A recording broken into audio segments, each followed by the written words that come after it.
Bienvenue dans Smart Bourse, votre émission quotidienne sur Bismart pour rester à l'écoute des marchés chaque jour du lundi au vendredi à 17h en direct si vous nous suivez sur Bismart TV pour la grande édition à retrouver bien sûr chaque soir en replay sur bismart.fr ou encore en podcast sur l'ensemble de vos plateformes préférées. Au sommaire de cette édition ce soir, une semaine qui démarre tranquillement pour l'instant sur les marchés globaux, sur les marchés actions en tout cas en Europe avec plutôt un tilt microéconomique pour les prochains jours. L'agenda macro de la semaine est relativement léger par rapport notamment à ce qu'on a vécu au cours des dernières semaines entre les banques centrales et les chiffres d'emploi américains. La semaine sera un peu plus légère du point de vue macro. En revanche, on a toujours devant nous la montée en puissance de la séquence de publication de résultats d'entreprises avec aujourd'hui parmi les entreprises saluées pour leurs résultats, Unicredit qui caracole en tête de l'Eurostoxx 50 après sa publication trimestrielle. Côté américain,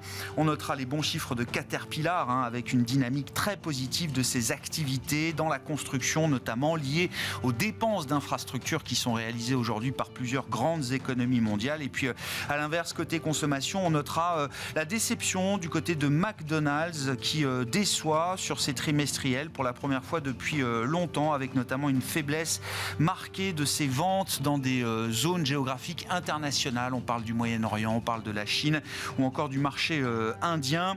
Voilà pour les grands résultats du jour. Les détails, vous en aurez quelques-uns dans un instant avec Pauline Gratel. Et puis pour la partie macroéconomique, nous avons eu l'enquête ISM pour les services aux États-Unis qui semble nous dire que loin d'atterrir, l'économie américaine se porte toujours bien. Elle est peut-être même en train de réaccélérer. On avait vu déjà les chiffres d'emploi explosifs, en tout cas en première lecture, publiés vendredi pour le marché du travail américain. Et cette question pour les marchés, est-ce que c'est une bonne ou une mauvaise nouvelle de voir l'économie américaine se porter encore aussi bien à ce stade? C'est sans doute une nouvelle un peu difficile pour les investisseurs obligataires. On voit des marchés obligataires qui corrigent ces derniers jours et aujourd'hui encore avec un 10 ans américain qui s'établit à 4,15% désormais. En revanche, pour les investisseurs actions, cette croissance américaine est plutôt perçue pour l'instant comme une bonne nouvelle. On a vu le S&P 500 bondir de plus de 1% vendredi en clôture avec un nouveau record historique après la publication de ces plus de 350 000 créations d'emplois en janvier aux États-Unis. Débat, discussion à suivre avec nos invités dans un instant. Et puis comme chaque lundi, dans le dernier quart d'heure de Smart Bourse, nous retrouverons notre correspondant américain Pierre-Yves Dugas pour un tour d'horizon de l'actualité économique et politique aux États-Unis. L'actualité politique de la semaine à Washington sera marquée par le débat autour de ce projet de loi bipartite présenté par les démocrates du Sénat qui englobe à la fois des questions de sécurité aux frontières, on parle d'immigration, mais également des packages d'aide à l'Ukraine, à Israël et une aide humanitaire également pour Gaza. Un sujet compliqué pour les politiciens américains aujourd'hui.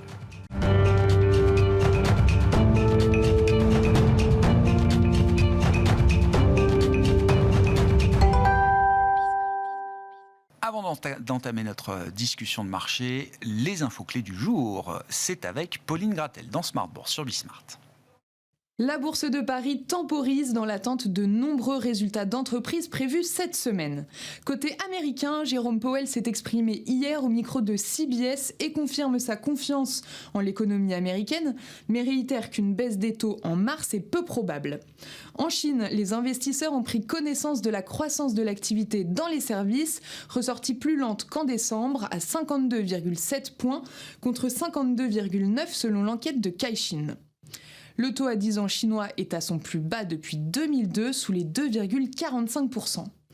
En zone euro, les investisseurs ont pris connaissance des prix à la production industrielle. Ils reculent à moins 10,6% en décembre sur un an, comme prévu. Le mois précédent, cet indice était à moins 8,8%. Côté micro, la semaine commence en fanfare avec Unicredit. La banque italienne dépasse de loin le consensus avec un bénéfice net de 9,5 milliards d'euros contre 7,9 anticipés. Une augmentation de plus de 47% portée par le revenu net d'intérêt. C'est la plus forte progression de l'Eurostoxx 50 avec un bond de 10%. Caterpillar fait état de résultats meilleurs qu'attendus par les analystes pour le 4e trimestre, avec un revenu total de plus de 17 milliards de dollars, en hausse de 2,8% par rapport à la même période l'an dernier. Ces résultats sont salués par le marché et le titre gagne 3% à l'ouverture. Les investisseurs ont pris connaissance des résultats de McDonald's pour le 4e trimestre, qui ressortent mitigés. La croissance des ventes dans les zones comme le Moyen-Orient, la Chine et l'Inde déçoit les investisseurs. Le titre ouvre en baisse de 3%. Atos chute à un nouveau plus bas, le titre s'effondre de plus de 25% après que le groupe a annoncé qu'il renonçait pour l'instant à son augmentation de capital prévue l'été dernier. Parallèlement, le groupe annonce avoir engagé des discussions avec ses banques pour le refinancement de sa dette. Demain, côté micro, les investisseurs prendront connaissance des résultats de Infineon et de Eli Lilly. Le reste de la semaine sera rythmé par de nombreuses autres publications. Côté macro, les investisseurs prendront connaissance demain matin des ventes de détail en zone euro pour le mois de décembre et des commandes industrielles allemandes pour le même mois. Tendance, mon ami, chaque soir, les infos clés du jour sur les marchés en ouverture de Smart Bourse avec Pauline Gratel sur Bismart.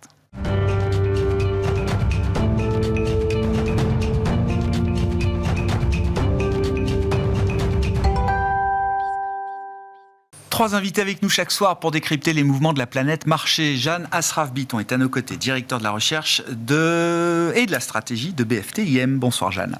Bonjour. Merci d'être là. Merci à Vincent Chéniaud d'être avec nous également. Bonsoir Vincent. Bonsoir Grégoire. Vous êtes directeur de la recherche de Generali Investments et Thierry Gill nous accompagne également ce soir. Bonsoir Thierry. Bonjour. Ravi de vous retrouver. Vous êtes président de Raymond James France et spécialiste du marché américain. Parlons des États-Unis pour commencer, sur le plan macro notamment. Jeanne et puis Vincent.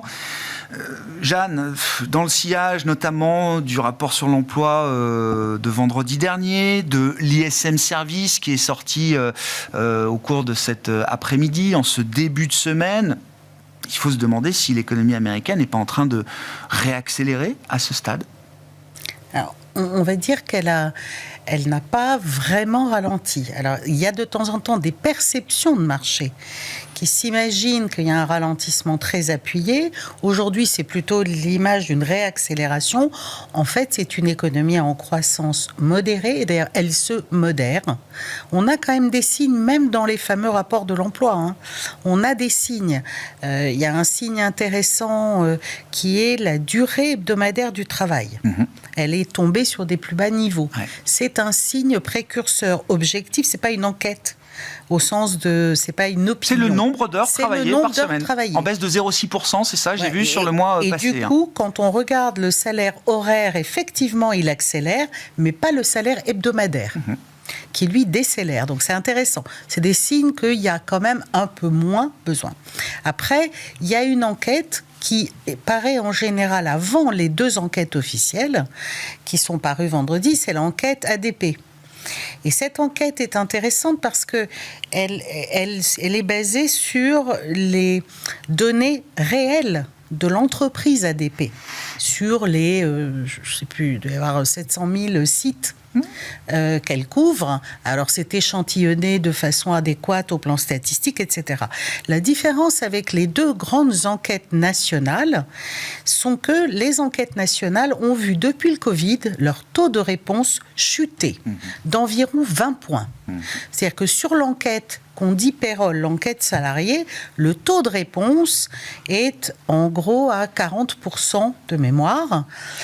Sur l'enquête ménage qui détermine le taux de chômage, elle est à 50% peut-être, ou 70% alors qu'elle était à 90% avant le Covid. Donc il y a eu... Et donc, ça jette un peu le doute sur, on va dire, la signifiance de ces enquêtes et leur pertinence. Elles sont un peu altérées, vous dites, ces enquêtes aujourd'hui. Depuis le Covid, elles pourraient être, en tout cas, donner des signaux un peu altérés. On ne sait pas très bien.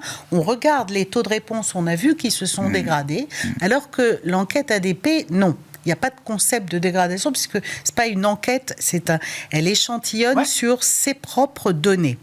Et puis, il y a en plus des éléments qui s'ajoutent parce c'était les données du mois de janvier, c'est la correction des variations saisonnières, qui est une pratique usuelle en statistique, sauf que pour le mois de janvier aux États-Unis, elle est très forte.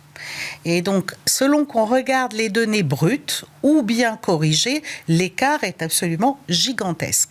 Du coup, il est possible que les données de janvier soient révisées par la suite. L'un dans l'autre, on a des signes que l'emploi se détend, mais c'est un processus lent et progressif. Et d'une façon générale, le ralentissement de l'économie américaine, comme l'emploi ralentit tout doucement et que les salaires font de même, il y a de quoi soutenir la consommation. Sans grande surprise, le ralentissement est très modéré. Ouais. Et d'ailleurs, quand j'avais trouvé intéressant ce que Powell a dit, puisque dans sa conférence de presse, il dit vu que mon objectif de plein emploi est rempli, pourquoi ne pas se donner le temps d'arriver à l'objectif d'inflation et pas avant ? Donc, il se donne le temps pour... voilà. Mais avec tous les caveats que vous mettez, l'image renvoyée par l'économie américaine reste quand même celui d'une bonne économie. C'est une économie résiliente, absolument. Alors, il y a, et c'est ce qu'on surveille de très près, c'est à quel point les entreprises vont changer leur fusil d'épaule et commencer ou pas à licencier et à détruire des emplois pour préserver éventuellement leurs marges. On voit chaque annonce de résultats, il y a des programmes de restructuration ici et là. Alors toujours pas mal dans la tech, c'est Snap aujourd'hui qui va licencier, je ne sais plus, 10% de sa workforce, etc. Mais aussi dans d'autres groupes de consommation, c'est les cosmétiques aussi avec Estée Lauder aujourd'hui. Il y a à nouveau ce sentiment de voir les entreprises annoncer effectivement des plans de départ, on va dire. C'est toujours ce qui stimule, on va dire, les ajustement de l'emploi, c'est quand les entreprises ont une volonté de réduire la charge de personnel. Alors, il est vrai qu'aujourd'hui, cette volonté est un peu amoindrie parce que la productivité est bonne aux États-Unis. Donc, elle fait que le coût du travail est moins dur pour les entreprises et est ressenti de façon moins difficile. Mais on sent quand même que la dynamique de création d'emplois ralentit. Alors, c'est moins que ce qui a été le cas à certains moments. Ce sera probablement corrigé en février pour être moins dynamique que ce qui était là. Mais en gros, ça ralentit, mais très modérément. C'est presque un scénario idéal pour la Fed. Vincent, comment vous regardez cette macroéconomie américaine ? Malgré tout spectaculaire, effectivement. Et comment vous comprenez aussi l'état d'esprit du marché qui peut varier par rapport à cette situation économique. C'est vrai que trop de bonnes nouvelles, à un moment, ça peut générer une forme d'indigestion ou la crainte du retour de l'inflation, de la hausse des taux, etc. Et puis, on l'a vu vendredi, alors avec des chiffres qu'il faut prendre avec du recul et des pincettes, comme le disait Jeanne, malgré tout, sur une publication de plus de 350 000 créations d'emplois aux États-Unis, le marché action décide que là, c'est quand même plutôt une bonne nouvelle. Oui. Non, en effet, comme Madame le dit, je pense que le débat mérite d'être tenu, ralentissement ou pas. La réalité, c'est que dans ce cycle, les indicateurs précurseurs ont envoyé des signaux plutôt erronés.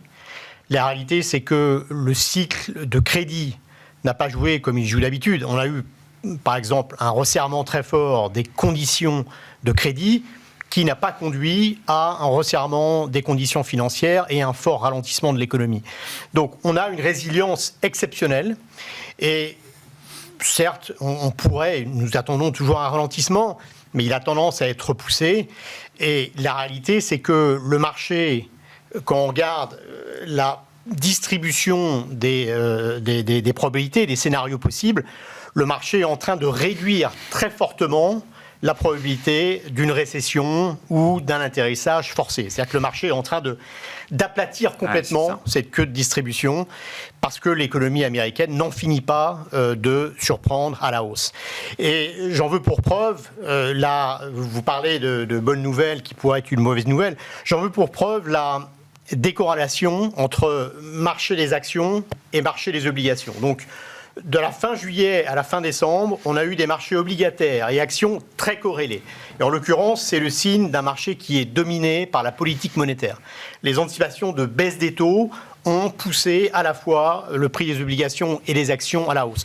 En ce début d'année, on a plutôt une décorrélation, c'est-à-dire que les taux longs ont plutôt remonté, et malgré ça, les actions continuent de monter. Et ça, c'est le signe plutôt d'un marché qui est dominé par le thème cyclique, la confiance dans la croissance, l'appétit pour le risque. Probablement, les questions de productivité également jouent, parce qu'on a ce débat avec les valeurs technologiques qui continuent de surperformer. Cette idée que le choc intelligence artificielle va créer un choc de productivité positive qui a tendance plutôt à faire monter les taux réels, mais plutôt bon pour les profits. Le point d'équilibre est plus haut. Pour une économie plus productive, le point d'équilibre est plus élevé. Mais là, en tout cas, dans la dynamique du marché, on voit une cassure assez nette depuis le début de l'année. Ce ne sont plus les espoirs de baisse des taux qui dominent, c'est plutôt le thème « oublions la récession ». La question de la productivité, comment vous la regardez à ce stade ? Les économistes m'expliquent que des gains de productivité sur un trimestre, ça ne veut pas dire grand-chose. Sur 2 trimestres, on commence à jeter un œil. Sur 3, voire 4 trimestres, tiens, on se demande s'il n'y a pas quelque chose. Et c'est vrai que quand on mesure la productivité horaire aux États-Unis, on voit qu'elle est quand même 5-6% supérieure au niveau qui était atteint avant le Covid. Ouais. C'est à peu près exactement l'inverse de ce qu'on observe en zone euro et en France, par exemple. Est-ce qu'il y a là une forme de mystère à expliquer ? Comment on réfléchit à cette question ? Et est-ce qu'il y a un truc unique dans le monde qui est en train de se passer aux États-Unis et qu'on ne verrait nulle part ailleurs ? Oui, c'est un peu étrange ce qui se passe en Europe, parce qu'on ne peut pas contester qu'avec Covid, on a eu une accélération de la digitalisation et ça ne se voit pas en effet dans les chiffres de productivité. Donc, on s'interroge là sur la qualité des données. Ce qui est sûr, c'est que sur les 2-3 derniers trimestres aux États-Unis, on voit une accélération nette de la productivité. Alors, une hirondelle ne fait pas le printemps. 2 trimestres, c'est encore relativement récent. On était sur des tendances de productivité assez faibles aux États-Unis, sur les tendances de croissance de l'ordre de 1,5%. La stagnation séculaire, la grande modération, etc. Là, on a une accélération assez nette depuis 2 trimestres, qui laisse penser qu'en effet, le choc technologique déjà est en train de produire ses effets. Alors, il y a beaucoup d'interrogations sur la vitesse d'absorption de ces nouvelles technologies. Donc il est encore un peu tôt pour comprendre, mais le marché, clairement, est en train d'acheter ce thème. Et je dois dire que les valeurs technologiques performent extrêmement bien. Et on a certains éléments qui rappellent peut-être la fin des années 90, le début des années 2000, les discussions sur une bulle potentielle. Je dois dire qu'il y a quand même une période que vous citez qui correspondait là aussi à une période de choc de productivité pour l'économie américaine. Oui. Je vois quand même jusqu'à la bulle effectivement .com, d'accord. Voilà, mais je vois une différence assez nette, c'est que aujourd'hui, les valeurs technologiques dans l'ensemble délivrent. C'est-à-dire que les résultats sont excellents. Donc, si on regarde la performance des profits relatifs par rapport à l'indice et la performance du prix des actions, on n'a pas des choses complètement délirantes. Thierry, ça c'est votre domaine, les résultats des entreprises, en tout cas le côté sectoriel et micro. Oui, vous confirmez, les résultats de la tech américaine sont impressionnants. On a eu quand même suffisamment d'exemples là, notamment au cours de la semaine passée, pour dresser ce constat aujourd'hui. C'est clair. Quelques chiffres, si vous prenez la croissance des profits, on va exclure Tesla, on va prendre les magnifiques 6 et pas les 7. Alors, on n'a pas encore Nvidia. Je note déjà que le groupe se rétrécit alors. Mais la croissance des profits Q4, c'est à peu près plus de 60%, 61,5% à peu près. Pour les Mag 6 ? Oui. Si vous excluez ces 6 valeurs-là, la croissance des profits, je ne devrais pas parler de croissance, la baisse des profits sur le Q4, vous êtes globalement sur du -9, -10. En glissement annuel. En glissement. Si vous agrégez sur un glissement annuel, ce qui est déjà été publié et de ce qui va être publié. À ce matin, il y a à peu près un peu moins de 50% des sociétés qui ont publié. Donc très clairement, c'est une concentration qu'on constate de semaine en semaine et qui n'arrête pas de s'accélérer. C'est un phénomène assez troublant d'ailleurs. C'est légitime, c'est déjà l'idée d'une bulle, en tout cas au moins l'idée de la construction d'une bulle. Sans que ce soit forcément le climax ou le pic de cette bulle. Non, je ne pense pas qu'on puisse vraiment parler de bulle, comme le rappelait Vincent à l'instant. Je veux dire, il y a 25 ans, on a connu cette période-là. Les sociétés ne gagnaient pas d'argent, ce n'est pas du tout le cas aujourd'hui. Les valorisations sont certes pas forcément cadeaux, mais elles ne sont pas hyper tendu. Si vous regardez en année calendaire, des acteurs comme Nvidia, vous êtes à 32 ou 33 fois de PE. Alors ça paraît beaucoup pour des Européens, mais aux États-Unis, dans la tech, avec la croissance que connaît Nvidia, c'est pas hors de prix. Vous pouvez le faire sur Microsoft, vous êtes sur des PE de 33. Apple, vous êtes en dessous de 30. C'est sur des valos pas forcément cadeaux, mais qui ne sont pas hors de prix. Donc, Bull, je ne sais pas, l'avenir le dira. Mais en tout cas, les sociétés continuent à délivrer. Et puis, il y a ce changement de paradigme avec l'apparition de l'IA qui change beaucoup la donne. Le plus bel exemple, c'est que la plupart des gérants qui ont joué ces derniers mois, 2 acteurs qui étaient Microsoft et Nvidia pour l'IA, peu de gens anticipaient ce qu'a fait Meta. Est-ce que c'est un thème qui se décorrèle totalement du reste de l'actualité? Je vois aujourd'hui les taux américains continuent de remonter. Nvidia prend encore 3%, quoi. Oui, je veux dire, on a l'impression d'une il y a un truc à part, quoi. C'est un thème que les investisseurs traitent à part du reste. Alors Nvidia monte aujourd'hui parce qu'elle est recommandée fortement par un de mes confrères avec une révision d'objectifs assez généreuse. Oui. Mais cela mis à part, d'autres boîtes de tech aujourd'hui sont un petit peu plus... C'est vrai. Souffrent un peu plus. Je ne sais pas s'il y a une totale décorrélation. Il y a d'autres secteurs qui marchent très bien. Sur le marché américain, je ne cesse ces derniers mois de dire, même si la plupart de nos clients veulent jouer le marché par le prisme des GAFAM, et ça peut être légitime, ne serait-ce que par gestion du risque, il faut quand même regarder ailleurs ce qui se passe. Et vous avez sur le marché américain des secteurs qui marchent très bien, une partie de l'immobilier, la thématique de l'assurance se porte très bien, les équipementiers d'infrastructure marchent très bien. Il y a des tas de secteurs qui tirent très bien leur épingle du jeu. Vous êtes venu avec un graphique, Thierry, qu'on va pouvoir afficher, parce que vous dites qu'il y a plein de choses qui fonctionnent très bien, sauf qu'on arrive, et il faut nous expliquer effectivement ce que veut dire ce graphique, on arrive à des niveaux de concentration de performance qui sont proches des extrêmes, et notamment des extrêmes, si j'arrive bien à lire, de la fin des années 90, Thierry.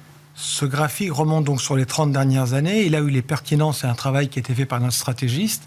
En dessous de la ligne que vous voyez sur la colonne verticale à 0%, chaque fois que la ligne orange glisse en dessous, c'est que vous avez une excessive concentration ou un marché qui en fait paye plutôt sur un nombre limité de titres. Voilà. Et on voit bien qu'en 99, vous voyez que cette ligne orange qui est très basse montrait l'excessive concentration du marché à l'époque sur des acteurs qui, certains ne sont plus forcément là aujourd'hui. Il y avait déjà Amazon à l'époque, il y avait des Cisco, il y avait des IBM, il y avait ce genre de sociétés. Et on voit au moment où il y a eu l'implosion de la bulle du Nasdaq en 2000, il y a un phénomène élastique. Un renversement total. Ça repart totalement dans l'autre sens. Et vous tombez sur, non pas une décennie, mais de 2000 à 2007, pratiquement jusqu'à la crise du subprime, avec une meilleure performance des acteurs dans les domaines des valeurs cycliques. Ça, c'est une tendance. Et puis après, alors, la période qui nous intéresse, on va aller tout de suite à l'extrême droite du graphique, où on voit que la ligne orange est très, très, très basse. Elle est pratiquement au niveau de 99. Ouais, c'est ça. D'où la question, il peut toujours y avoir un changement de paradigme, mais on pense, et on l'avait évoqué quand on s'était entretenu et qu'on avait parlé ensemble au mois de décembre dernier, est-ce que ça ouvre la porte au fait que... Alors, il faut rappeler que ce graphique compare l'indice S&P Equal Weight et puis pondéré par rapport au S&P. Et la question est de savoir si effectivement on ne voit pas la porte à une possibilité ou un rattrapage d'un univers SMID, small cap ou mid cap. Voilà, je ne réponds pas. Nous, on pense que oui, même si c'est peut-être encore un peu prématuré, mais sur la base du graphique, c'est assez éloquent. Ouais. Comment vous regardez cette concentration de marché, au regard notamment de ce qu'on a pu décrire de l'économie américaine, qui va résiliente, comme vous disiez, Jeanne? Si c'est le cas, pourquoi est-ce qu'il n'y a pas plus de valeurs ou de secteurs qui en profitent d'une certaine manière? Parce que je pense que la résilience est en grande partie liée aux distorsions pérennes de l'emploi depuis le Covid, donc qui ont du mal à se corriger, et à une augmentation des salaires, donc ça tire la consommation. Maintenant, pour un grand nombre d'entreprises, ça ne veut pas forcément signifier que les marges sont aussi bonnes qu'elles l'ont été par le passé. Il y a quand même une certaine pression sur les marges, alors qui ne se ressent pas, bien sûr, sur les grandes entreprises de la tech. Je voulais juste évoquer un petit quelque chose sur la productivité. Oui.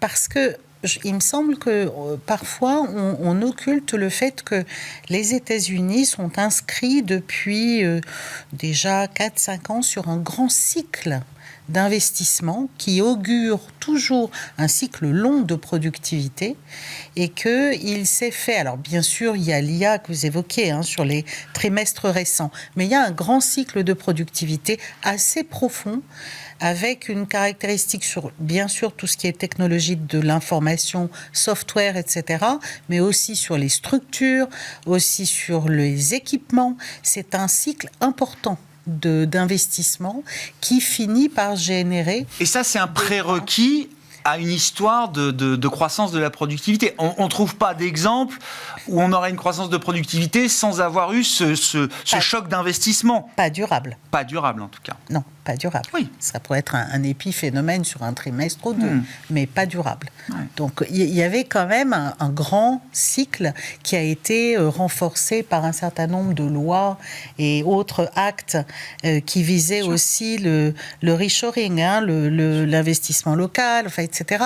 Donc, il y a eu quand même des efforts importants sur l'investissement aux États-Unis qui génèrent ou qui permettent un cycle de productivité plus favorable aujourd'hui ici qu'aux États-Unis. Sur la concentration, pour nous, c'est une vulnérabilité. Mais comme vous le disiez à l'instant, quand on regarde le S&P équipondéré, si on regarde son PE, il est pas si cher que ça, quoi. T'as 15,5 ça. Oui, c'est ça. Donc, C'est l'Europe, quoi.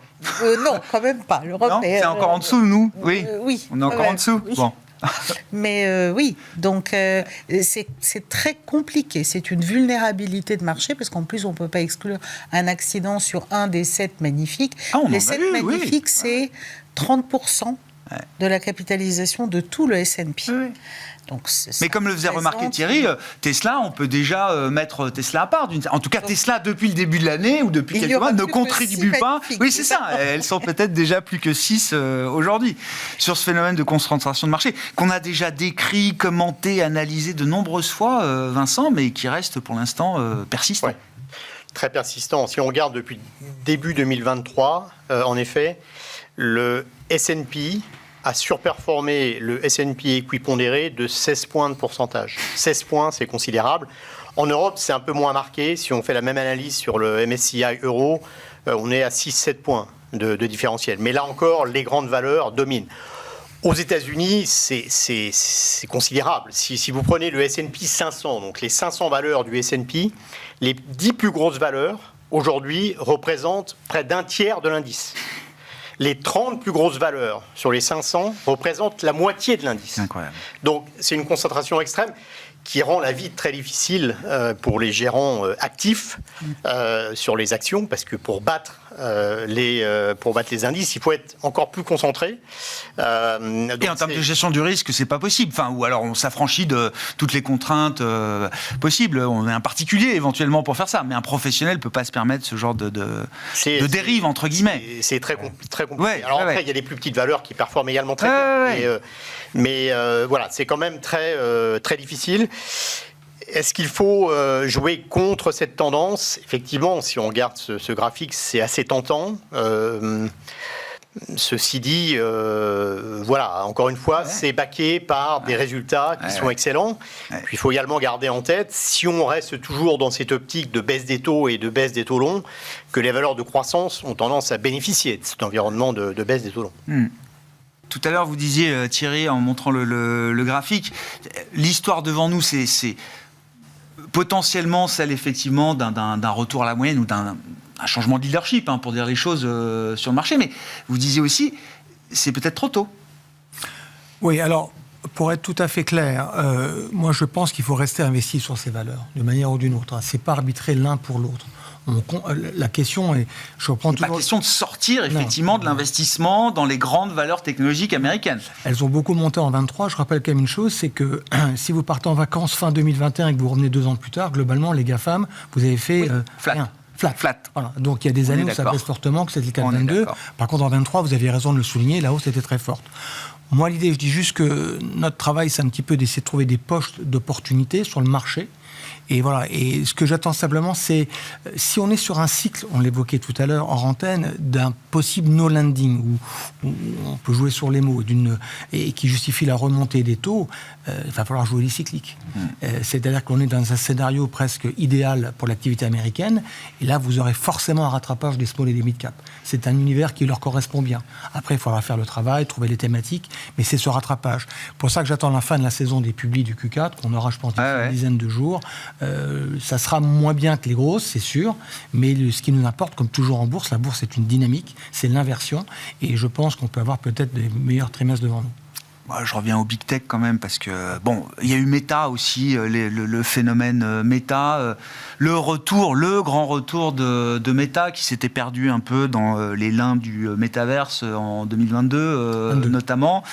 2023, c'était The Year of Efficiency, nous disait Mark Zuckerberg. Visiblement, les résultats sont là. Et pas que chez Meta, d'une certaine manière. Ces grandes valeurs technologiques, alors certaines ont des histoires séculaires, enfin Apple, Microsoft existent depuis très longtemps et se sont réinventées plusieurs fois. Meta, c'est une histoire jeune encore. C'est des boîtes qui n'ont jamais eu l'expérience ou le track record, justement, de restructurer, de baisser leurs coûts, de créer des plans de départ de certains de leurs personnels, etc. Visiblement, elles apprennent à le faire et elles l'ont plutôt bien fait. Oui, elles l'ont bien fait. Alors, on parlait tout à l'heure des sociétés qui annoncent probablement des programmes de licenciement. Zuckerberg a dit « je vais rembaucher cette année ». Lui, il a licencié il y a 1 an et demi déjà. Et c'est ce que le marché a payé sur l'année dernière, avec la plus forte hausse des GAFAM, et avec un début d'année... Donc il a eu un temps d'avance par rapport à ce que les autres sont en train de réaliser peut-être aujourd'hui. Oui, il a surtout fait marche arrière sur le métaverse, pour rappeler un chat. Et par contre, il va surfer sur l'IA, c'est certain.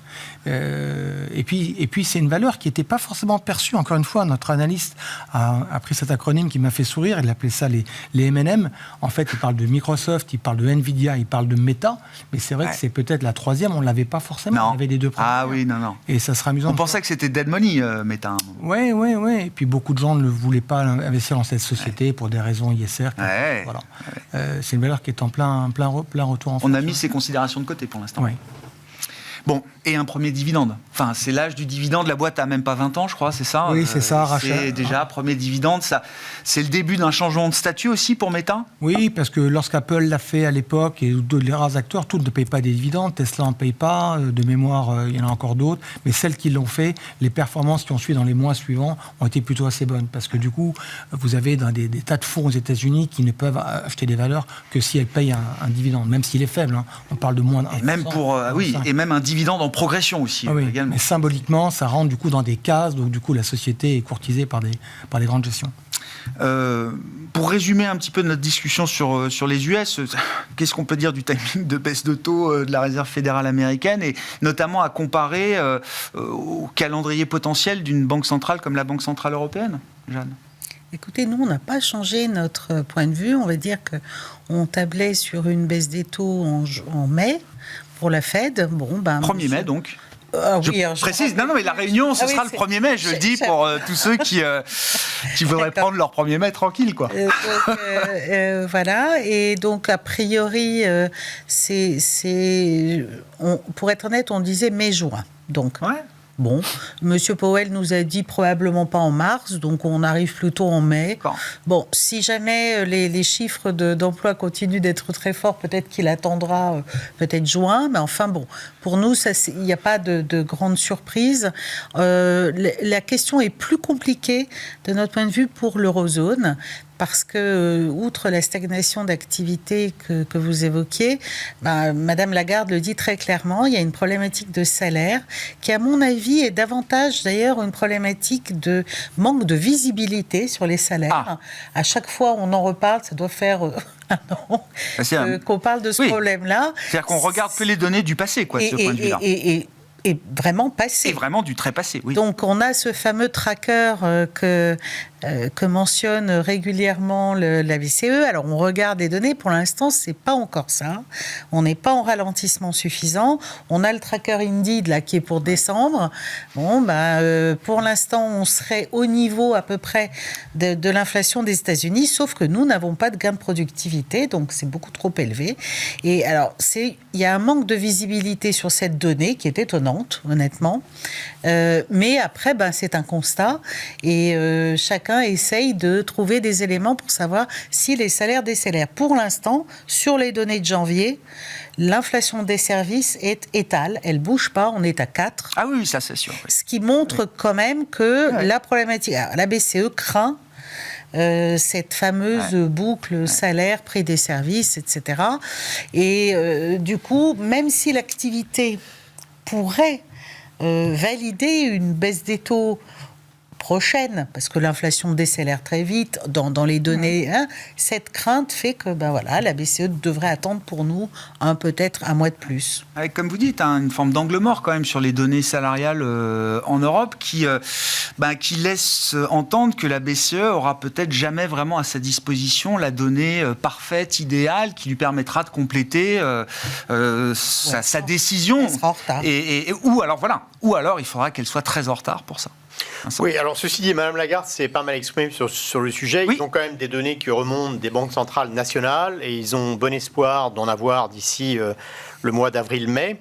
En effet, Mme Lagarde a cité également un élément rassurant, ce sont les enquêtes téléphoniques de la BCE auprès des entreprises. Les entreprises qui disent qu'elles ont plutôt tendance en ce moment à absorber la hausse des coûts en rognant sur les marges plutôt qu'en montant les prix. Très bien, ça. Ce qui n'est pas forcément une très bonne nouvelle pour les profits, Non. mais qui est plutôt rassurant d'un point de vue inflationniste. Ouais.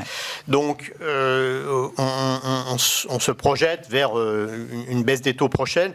Notre scénario, effectivement, c'est également le mois de juin pour la BCE. Mais on ne peut pas exclure un mouvement dès le mois d'avril. Bon, on a juin et mai également pour la Fed. D'accord. Le marché étant autant, je dois dire, nous révisons à la hausse et plutôt convergeons vers le consensus sur la croissance, autant le marché a plutôt tendance à converger vers nous en termes de baisse de taux. Nous attendons 100 points de base de baisse sur l'année, aussi bien de la Fed que de la BCE. D'accord. Le marché praxe un peu plus aujourd'hui, autour de 125, un peu plus pour la BCE, un peu moins pour la Fed. Mais le marché, en fin d'année dernière, praxait jusqu'à quasiment 175 points de base de baisse de taux de la Fed. Donc le marché est en train de réduire ses anticipations sous le coup de chiffres économiques qui, en effet, continuent de surprendre à la hausse. Il faut qu'on parle de la Chine. Gardez la parole, Vincent. Bon, le sujet est toujours le même, si ce n'est que rien n'avance. Moi, je regarde les données de marché. Le 10 ans chinois est tombé à 2,43% en fin de semaine dernière, plus bas depuis 2002. Ouais. Le MSCI China, qui a été créé en 1992, apporte une performance négative entre 1992 et aujourd'hui. C'est une manière de décrire, c'est une manière de décrire une situation que tout le monde connaît, à la fois conjoncturelle et structurelle, qui est particulièrement difficile pour la Chine. Je note quand même que ces derniers jours, ces dernières semaines, il y a eu des efforts ou des intentions d'efforts très ciblés vers la stabilisation des marchés financiers venant du pouvoir chinois. Non seulement ça n'a pas marché, mais je crois que la séance qu'on a eue la nuit dernière en Chine, du point de vue des indices chinois, a été une séance catastrophique. Oui. On a vu un effondrement des small et mid cap chinois. Voilà, même si on est remonté en fin de séance. Mais voilà, la volatilité encore.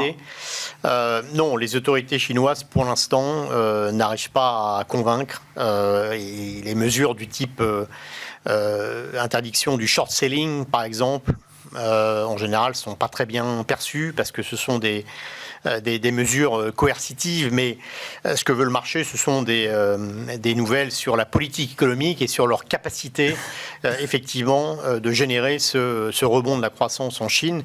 Et pour l'instant, il y a un grand scepticisme en la matière. Et comme, effectivement, le marché chinois, c'est l'éléphant dans la pièce quand on parle d'actions émergentes, les actions émergentes continuent de surperformer. Alors, on a plutôt tendance à sous-performer très, très fortement contre les marchés développés. On a plutôt tendance à penser que après 3 ans de crise immobilière en Chine, avec les baisses de taux de la Fed qui se profilent, on pouvait être un peu plus optimiste en la matière. Pour l'instant, ça reste très difficile parce que... la fenêtre ne se rouvre pas, là. Non. Ouais. Sur la Chine, chose de définitif. On peut faire que ce constat. Ouais. Alors, je sais pas s'ils ont mis en œuvre, ils envisageaient. Non, il y a des intentions. Alors, il y a eu des mesures annoncées, et puis il y a eu l'intention d'un fonds de stabilisation. Voilà. C'était la rumeur d'il y a 15 jours, effectivement. Oui, le plan de stabilisation, s'il est mis en œuvre, pourrait. 300 et quelques milliards, quoi. C'était le chiffre qui. Non, on parle peut-être pas de la même chose, je sais plus. C'était un peu plus, quand même. Ah, en yuan, oui, c'était. Oui. Je parlais en dollars. 3 x 24, oui, c'est ça. Oui. outrepassé. Bon, enfin, 350, 400 milliards de dollars. Quoi. Il avait eu c'est un plan équivalent qui avait été mis en place il y a une dizaine d'années, qui avait quand même permis d'améliorer les choses. Mais bon, il y a, comme dans tous les pays où il y a eu une crise de l'immobilier, il faut un certain nombre d'années pour que ça se résorbe. Et là, les autorités sont assez timides quand même dans leur soutien. Et bon, voilà. Alors, c'est un marché dont on pourrait dire qu'il est très, très attractif si on regarde les résultats des entreprises et la valorisation, parce qu'ils se payent vraiment pas très cher. Alors, de temps en temps, on peut peut-être avoir un petit sursaut, mais pour l'instant, les autorités n'arrivent pas à convaincre. Je pense que ça a été dit, il n'y a pas plus intéressant. Non, c'est déjà... non, mais c'est juste pour faire Peut-être ça fait un peu de bascule avec le Japon. Point. Vous parliez de la baisse des taux longs. Ceci dit, en général, c'est suivi par une accélération sur l'impulsion de crédit. Et là, on voit que ça commence à tourner à ce niveau-là. Donc, ça, c'est quand même porteur d'espoir. D'accord. Après, l'élément qui est, à contrario, plutôt inquiétant, c'est qu'on parle de déflation en Chine et du risque qu'ils exportent cette déflation. Et du coup, ça pourrait accélérer la désinflation dans le monde occidental. Et du coup, la baisse des taux, ce qui peut être une bonne nouvelle, mais pas forcément, là encore une fois, sur les profits. Est-ce qu'il est le moment qu'on parle de Donald Trump, Thierry ? Non, c'est toujours intéressant d'en parler. C'est toujours intéressant de suivre ce que fait Donald Trump. Ça part dans tous les sens, mais on connaît le personnage désormais. Est-ce que c'est déjà le moment pour des investisseurs de commencer à considérer des scénarios Trump 2.0, ce que ça veut dire pour les États-Unis, pour le reste du monde, etc. Alors, on peut tout envisager. J'ai tendance à dire, comme je le dis à mes clients, que construire un scénario avant les élections, enfin, de début mars, ça va être compliqué. Le fameux Super Tuesday, on aura le discours de politique générale de l'État de l'Union du président. Il y a pas mal d'échéances début mars. Il y a encore un doute sur le fait que Trump sera le candidat républicain. Non, il n'y a aucun doute. Simplement, on veut savoir quelle sera l'amplitude de la victoire, parce qu'encore une fois, c'est le momentum qui compte, quoi. Oui, et puis encore une fois, ce sont des collèges finalement de grands électeurs qui, quelque sorte, finissent par voter. Donc, souvenez-vous, il y a 4 ans, tout le monde donnait Trump vainqueur, c'est Biden qui l'a emporté. Aujourd'hui, la question, elle est d'abord, au-delà de savoir qui sera le président, où seront les majorités au sein des chambres. Et pour l'instant, c'est vrai qu'il y a, si on regarde les fameux swing states, il y a plus de chances qu'aujourd'hui, Trump l'emporte. Mais encore une fois, tout va se passer du côté de l'état de l'économie, comme ça se passe toujours aux États-Unis. C'est ce qui va, et c'est pour ça qu'il y a une espèce de course contre la montre. Et quand on sait en plus que Trump a officiellement annoncé la semaine dernière que s'il était réélu, il ne renouvellerait pas le mandat de Powell, je pense que la Fed, même si elle va le démentir, fera tout en sorte pour faire en sorte que l'économie se porte bien. Donc, il ne renouvellera pas Powell, c'est ce que j'ai compris venant de lui, de Trump, parce qu'il estime que Powell est en train de lui préparer un coup de jarnac en baissant les taux à quelques mois de l'élection présidentielle pour faciliter l'atterrissage ou la réélection de Biden. C'est du Trump, c'est une partie de billard et du bande. Voilà. Et j'imagine bien que si Trump arrivait à la Maison-Blanche le 5 novembre, ou en janvier 2025, le premier truc qu'il demanderait à Powell, ce serait des taux peut-être plus bas.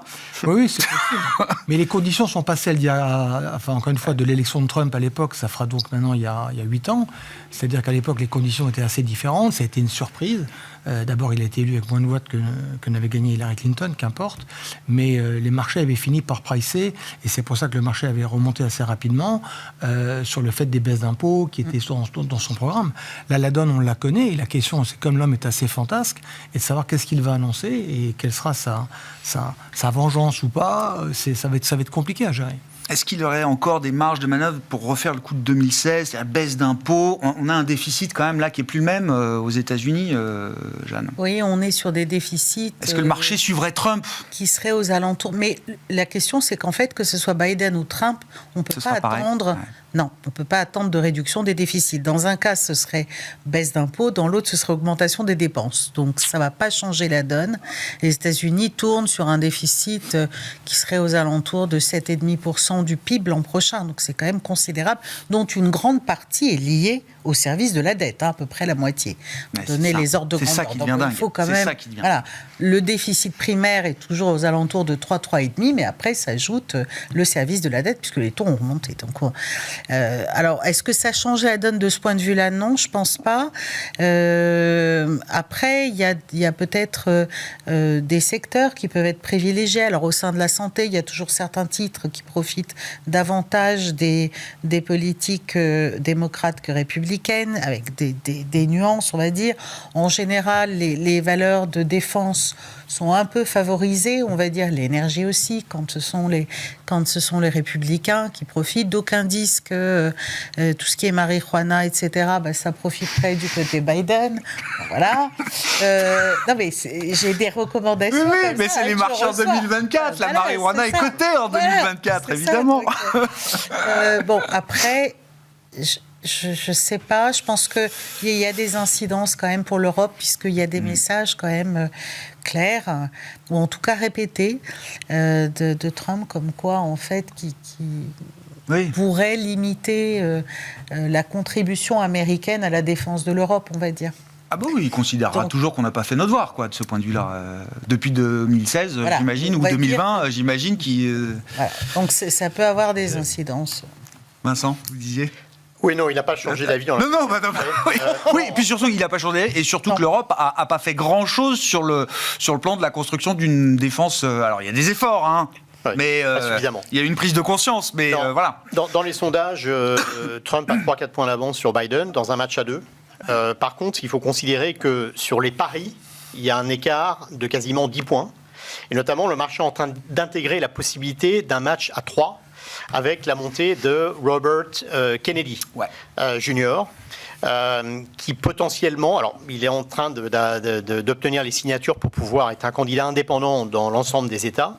Il semble qu'il pourrait davantage prendre à Biden qu'à Trump. Et donc effectivement, ça joue plutôt à la défaveur de Biden. Ensuite, effectivement, la question, c'est comment réagirait le marché à une victoire de Trump. Effectivement, les déficits aujourd'hui, c'est 7-8% du PIB, le déficit public, contre 3-3,5% quand il est arrivé en début 2017. Donc il y a beaucoup moins de marge de manœuvre. Et dans le même temps, il promet d'augmenter les taxes à l'importation de 10% sur l'ensemble des importations, ce qui est quand même un coup très dur au commerce international. Donc on peut s'interroger sur ce consensus qui dit que Trump, en effet, est une bonne nouvelle pour les actions. C'est pas une très bonne nouvelle pour les obligations et potentiellement, ça peut limiter la baisse des taux longs américains. Bon, oui, on regarde maintenant chaque adjudication du Trésor américain. On surveille ça de près et je crois qu'il y a encore 2 trillions à émettre pour le reste de l'année par le Trésor américain. Merci à vous trois. On s'arrêtera là pour ce soir, pour ce tour d'horizon de la situation des marchés financiers et de l'économie mondiale avec nos invités ce soir. Jeanne Asraf-Biton, je le rappelle, BFTIM, Vincent Chéniaud, General Investments et Thierry Gill, Raymond James, France.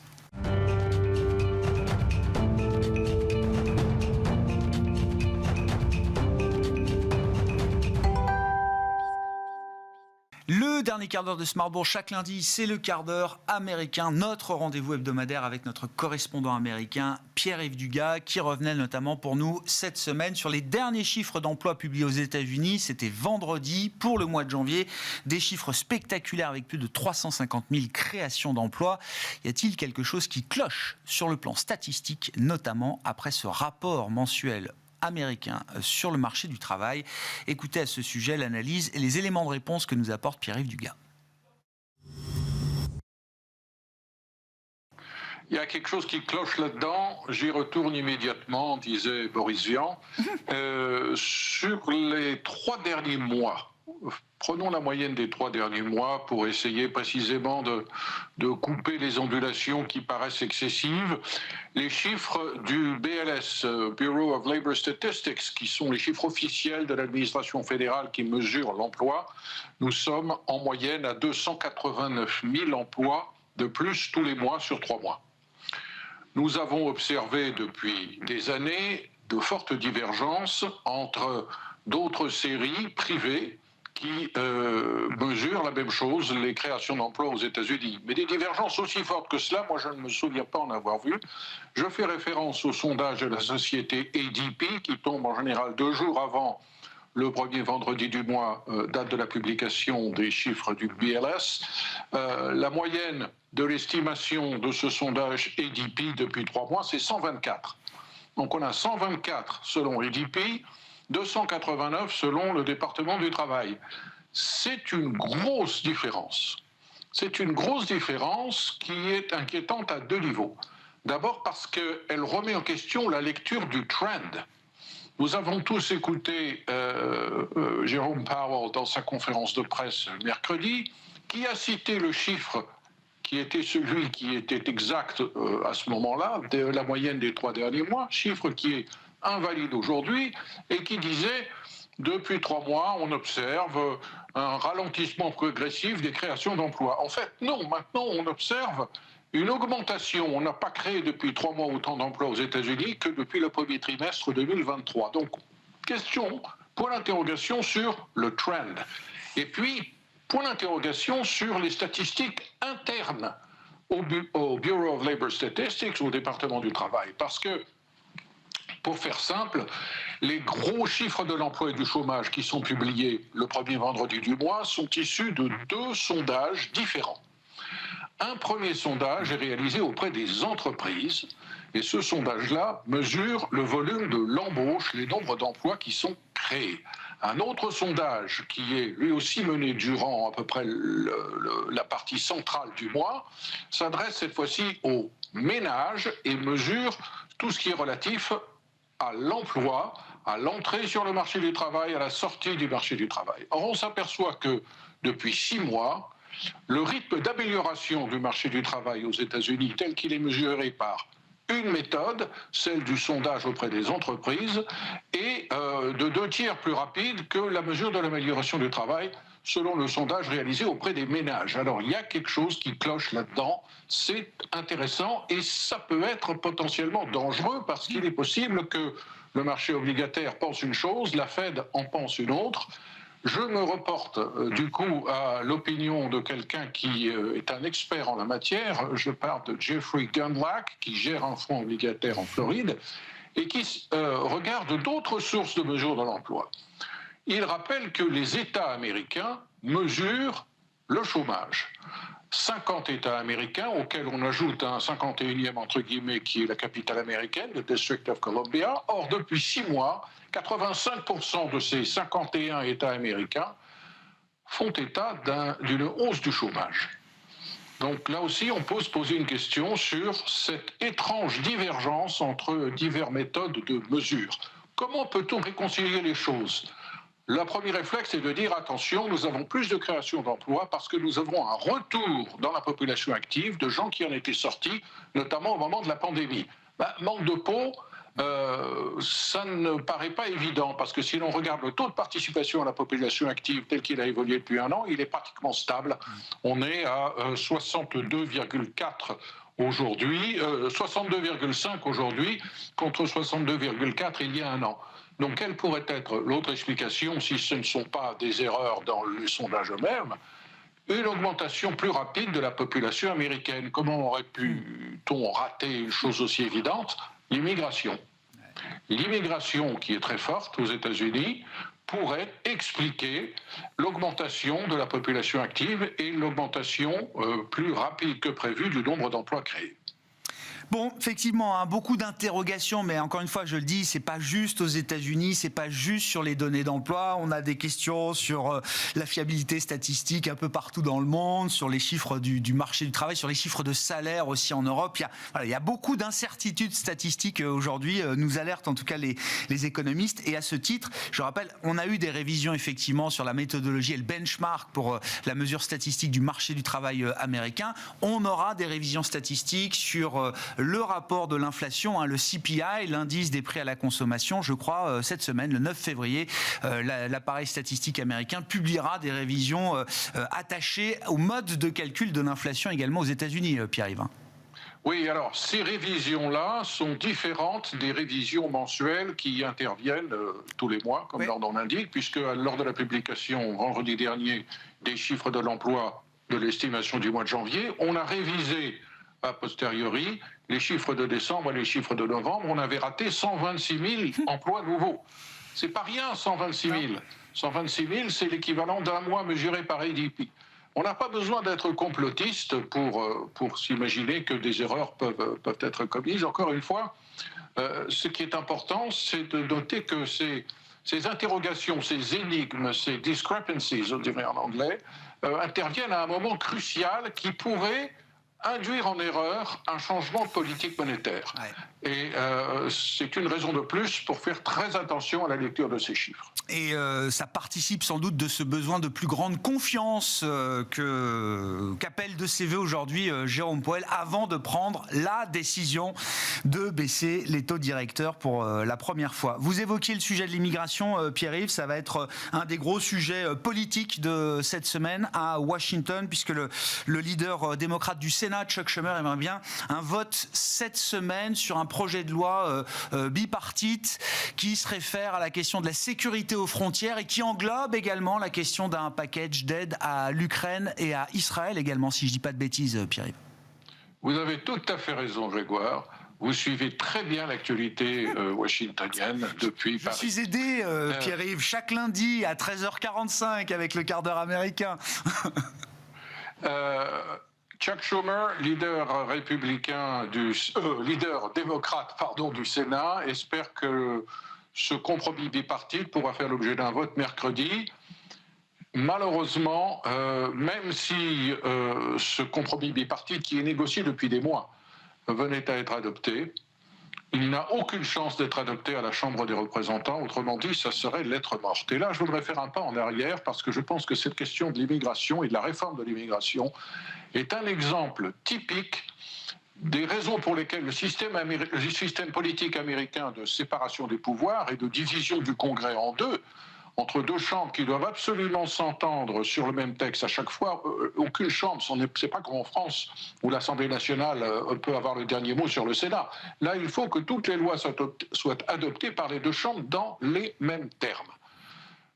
Au Sénat, on peut parfois obtenir un compromis bipartite. À la Chambre, c'est extrêmement difficile. Et le nouveau speaker de la Chambre, qui est un républicain, M. Mike Johnson, a dit le compromis que le Sénat risque d'adopter sera jeté à la poubelle dès le début. Pourquoi ?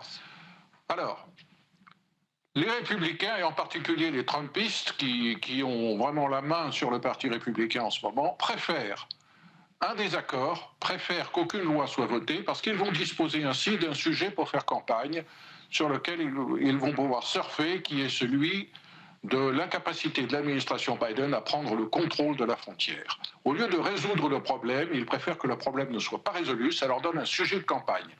D'un autre côté, les démocrates qui ont nié l'existence même de ce problème de contrôle de la frontière font du rétropédalage parce qu'ils regardent les sondages et ils s'aperçoivent que beaucoup d'Américains ne comprennent pas que tous les ans, la police aux frontières arrête plus de 3 millions d'illégaux, dont plus de 2 millions sont arrêtés à la frontière avec le Mexique. Ce sont des chiffres énormes, même pour les États-Unis, pays de 335 millions d'habitants.